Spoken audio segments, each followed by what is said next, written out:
Every man carries a fear he never talks about. Not fear of death, not fear of enemies, not fear of pain.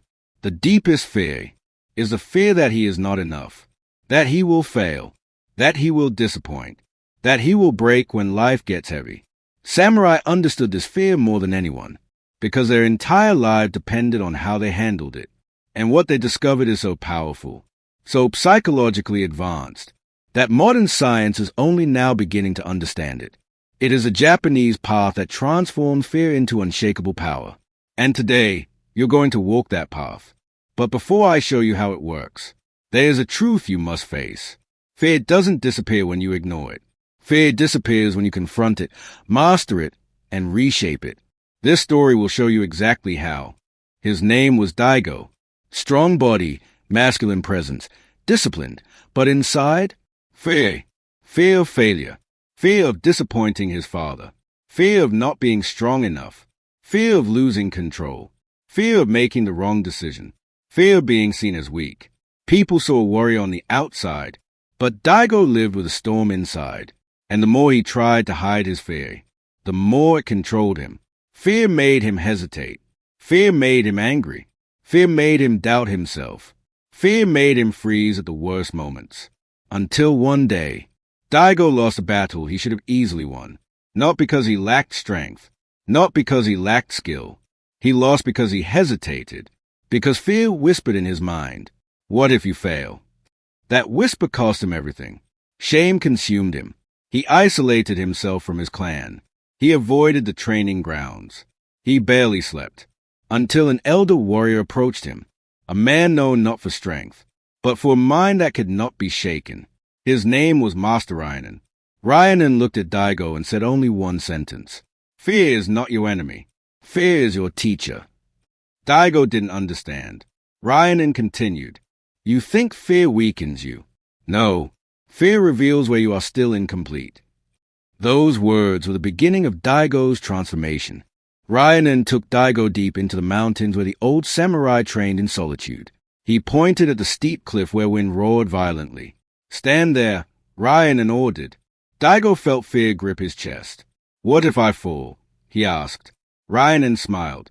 "Good. Now we begin." He explained the first truth of samurai fear mastery. Medium white star 1. Fear shows you where strength must be built. Daigo's fear wasn't the problem. The problem was that he avoided it. Running from fear makes it grow. Avoiding fear makes it powerful. Hiding fear gives it control. Ryanen said, "A samurai is not fearless. He is trained to walk directly toward fear, until fear bows." Then he taught Daigo the second truth. Medium white star 2. Fear sharpens awareness. Fear increases attention. Fear increases presence. Fear increases clarity. Ryanen said, "Fear is the mind screaming. This moment matters. So listen. Do not run." Daigo began practicing near the cliff each morning. Not fighting fear. Not rejecting it. But observing it. He noticed. His breath changed. His heartbeat increased. His senses sharpened. His mind became silent. Fear wasn't destroying him. Fear was awakening him. On the 7th day, Ryanen told Daigo, "Tomorrow, you face your true fear." Daigo assumed it would be physical. He was wrong.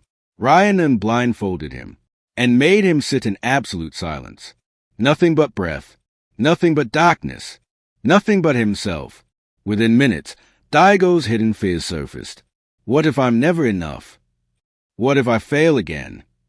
What if everyone was wrong to believe in me? What if I can't change? What if I remain broken? His heartbeat pounded violently. He wanted to scream. He wanted to escape. He wanted to run. Ryanen removed the blindfold. Daigo was trembling. Ryanen looked him in the eyes. "This is a fear you carry. Not the cliff. Not the sword. Not the enemy. But your own self-doubt." Daigo broke down. He wasn't afraid of death. He was afraid of being unworthy of life. Ryanen lifted his chin. Fear is a shadow of your potential. Wherever fear exists, strength is waiting to be born. This was the key. Daigo wasn't broken. He was unfinished, and fear was pointing to the exact parts that needed rebuilding. The next morning, Ryan woke Daigo before sunrise. Fog covered the mountains. Cold wind sliced through the trees. Silence weighed on everything. Ryan handed Daigo a wooden mask. "This," he said, "is the Shadow Mask, a ritual samurai used for centuries to confront their deepest fears." Daigo turned it over in his hands. It was simple, rough, and carved with ancient symbols. "What do I do with it?" he asked. Ryan motioned toward a small cave. "You will sit inside, wear the mask, and face what you've been avoiding." Daigo hesitated. Ryan stepped closer. "A man becomes fearless, not when fear disappears, but when fear can no longer control him." Daigo entered the cave. Darkness swallowed him instantly. He sat, placed a mask over his face, and waited. At first, nothing happened. Then the voices began. "You are not enough. You will always fail. You are weaker than you pretend. You are not the man you claim to be. No one truly believes in you." The darkness made every whisper louder, every doubt sharper. Daigo clenched his fists. He wanted to run. He wanted to rip the mask off. He wanted the noise to stop. But then he remembered Ryan's teaching. Fear is a shadow of your potential. If the voice said, "You're not enough," then his potential was to become more than enough. If the voice said, "You will fail," then his potential was to succeed in a way he never had before. If the voice said, "You are weak," then his potential was unbreakable strength. Every fear was a map. Every doubt was a direction.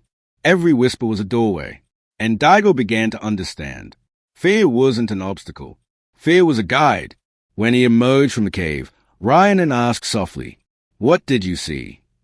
Daigo answered, "My fear is not my enemy. My fear is my unfinished self." Ryan smiled for the first time. Ryan led Daigo to a training ground hidden deep among the pines. "The samurai," he said, "followed a philosophy older than any sword technique, a law that forged warriors who could stay calm even with death before them." He drew a circle in the dirt. "This is the circle of fear." Daigo watched as Ryan placed a stone in the center. "This stone is your fear." Then Ryan placed himself outside the circle. This is what most men do. They stand outside fear and try to control it from a distance. He shook his head. "You cannot control what you refuse to face." Then Ryan stepped inside the circle. "This is a samurai way." He continued. "Medium white star asterisk asterisk samurai law of fear. Step toward what makes you tremble, and you take its power. Asterisk asterisk." Daigo repeated the words silently. "Step toward fear. Take its power." Ryan explained further. When a man avoids an insecurity, it grows. When he denies a weakness, it deepens. When he lies about a doubt, it strengthens. But when he steps into the circle, when he looks fear in the eye, the fear becomes smaller than the man. Daigo stared at the dirt circle. "What do I fear the most?" he whispered. Ryan answered without hesitation. "Disappointing yourself." Daigo swallowed. The truth stung. Ryan placed a second stone in the circle. "This one represents your father." Daigo felt his chest tighten. Ryan placed a third stone. "This one represents expectations." Another stone. "This one represents the man you pretend to be." Then Ryan stepped back. "In this circle," he said, "you will choose whether these fears own you, or you own them." Ryan brought Daigo to the waterfall, a towering wall of roaring water crashing into stone. "This is where samurai purify their fear and turn it into strength," he said. Daigo stepped forward. The cold mist hit him like a shock. The sound was deafening. The ground vibrated. Ryan placed a hand on his shoulder. "Fear is loud. To master it, your spirit must become louder." Daigo walked under the waterfall. The impact was brutal, like 1,000 cold fists pounding his body. Every instinct screamed. Move, run, escape. But Daigo stayed, breathing, holding his stance. For the first time in his life, he wasn't running from fear. He was standing inside it. Minutes passed. His breath slowed. His mind steadied. His body adjusted. The waterfall didn't change. He did. When Daigo finally stepped out, Ryan asked, What did you feel? Daigo answered, At first, fear crushed me. Then I realized I could endure it. Ryan nodded. And that is how fear becomes power. Not by disappearing, but by being survived. Daigo stared at his trembling hands. Trembling not from fear, but from transformation. Ryan said, You face your shadows. You entered the circle. You endured the waterfall. Now you are ready for the final lesson. Daigo lifted his head. What is the final lesson? Ryan stepped closer. To walk the Japanese path, you must learn to move, not without fear, but with fear, without obeying it. Daigo felt his heart rise. The man he had been was dying. A stronger man was taking his place. At dawn, Ryan called Daigo to the training grounds. The mountains were silent. The air was sharp and cold. Mist curled around the old pine trees. In the center of the clearing stood a wooden dummy, the same one Daigo had failed to strike the day he hesitated. The failure that shattered him, the moment fear stole his strength. Ryan pointed to it. This, he said, is where your fear was born. Daigo felt his chest tighten. He remembered that moment vividly, his hand trembling, his heart racing, his mind screaming, What if you miss? What if you fail? What if you look weak? Ryan's voice cut through the memory. A man cannot become powerful while he still fears the moment he broke. Daigo stood in front of the dummy. Ryan walked behind him. You will strike, he said, but not to hit the wood. Daigo frowned. Then what am I striking? Ryan whispered, You are striking the fear that has lived inside you for years. Daigo inhaled slowly. The ritual began. Daigo placed his hand on the hilt of his practiced sword. His breath steadied. His eyes narrowed. His posture rooted to the earth. He no longer heard the old doubts. He no longer felt the old shame. He no longer carried the weight of expectations. The waterfall had broken the illusion. The cave had exposed the shadows. The circle had revealed the truth. Fear was not trying to destroy him. Fear was trying to awaken him. Ryan's voice echoed. Do not strike with anger. Do not strike with ego. Strike with clarity. Daigo exhaled. In that moment, everything became silent. No wind, no birds, no thoughts, just awareness, just presence, just a man facing the last fragment of the weaker version of himself. His blade moved. A single, clean, controlled stroke. Not forced, not desperate, not panicked. Pure focus, pure intention, pure clarity. The wood split instantly. Ryan nodded. The strike was not for the dummy, he said. Daigo looked down. His hands were steady, his breath calm. Ryan continued. The strike was for the man you used to be. Daigo understood. That version of him, the one who hesitated, who doubted, who lived chained to insecurity, was gone. He had stepped into the circle. He had walked through darkness. He had endured the waterfall. He had confronted the deepest fear inside him. He had taken its power. Ryan led Daigo back to the edge of the cliff. The same cliff where Daigo had trembled with fear days before. Stand here, Ryan said. Daigo stepped forward. And something astonishing happened. He felt nothing. No fear. No panic. No trembling. Ryan stood beside him. What do you feel now? Daigo answered. Stillness. Ryan smiled. Then you have learned the truth. The goal was never to eliminate fear. The goal was to eliminate the version of you that obeyed fear. Daigo felt his throat tighten. Ryan put a hand on his shoulder. Fear will visit you again, he said. It will appear when you face uncertainty, responsibility, love, lust, ambition. Daigo nodded. But now, Ryan said, fear will not command you. Fear will not freeze you. Fear will not own you. A long pause, because you now understand the samurai truth.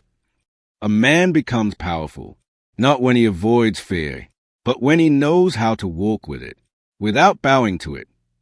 Daigo exhaled deeply. Something inside him finally settled, like a heavy stone dropping into water. He didn't feel fearless. He felt capable. He felt whole. He felt reborn. When Daigo returned to his clan, everyone noticed a difference immediately. His posture, steady. His eyes, clear. His presence, strong, calm, grounded. He no longer rushed. He no longer hesitated. He no longer drowned in self-doubt. His father asked him, "What changed you?" Daigo replied, "Nothing. I simply stopped running from myself." During training, the same warrior who once hesitated now moved like water, fluid, precise, unshaken, even when outnumbered, even when pushed, even when challenged. Daigo remained composed, not because he had no fear, but because he had learned to walk with it. His clan began saying, "He fights like a man who cannot be broken." Ryanen, watching from a distance, whispered, "He is no longer following the path. He is the path." Ryanen's final teaching for Daigo is the same teaching meant for the viewer. Fear is not darkness. Fear is a doorway. Walk through it, and you will find the man you were meant to become. Every man who hears this story carries fear. Fear of failure. Fear of expectations. Fear of disappointing people. Fear of not being good enough. Fear of not fulfilling his potential. But the samurai path reveals something life-changing. Medium White Star, fear marks the exact place where your strength must be built. Where there is fear, there is power waiting for you. Where there is hesitation, there is growth waiting for you. Where there is doubt, there is a stronger version of you ready to emerge. Daigo's journey is not myth. It is a mirror. You are Daigo. Your fear is the cave. Your doubt is the circle. Your hesitation is the waterfall. And like him, you have a choice. Run from fear, or transform it. Ryanen's last words stay with Daigo forever. Do not seek a life without fear. Seek the courage to walk with fear, and turn it into your power. And now the question becomes, Medium White Star, what fear will you walk toward? What fear will you confront? What fear will you transform into strength? Because the Japanese path does not create ordinary men. It creates men who carry calmness like armor, and who walk through fear as if it were nothing but fog.